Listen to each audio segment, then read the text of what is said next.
இயேசு ஆண்டவர் ஆவலாய் நாம் செல்லுவோம். அழைக்கிறார் இயேசு ஆண்டவர் ஆவலாய் நாம் செல்லுவோம்.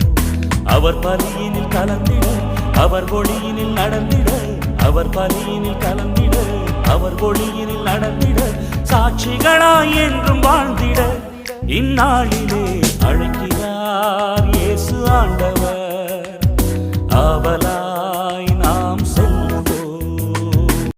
அன்பினால் உலகை ஆளுவார், ஆவியால் நம்மை நிரப்புவார், அமைதியை என்றும் அருளுவார், ஆனந்தம் நெஞ்சில் பொழிகுவார், விழியலில் கீதமாக முழங்குவார், விடுதலை வாழ்வை நமக்கு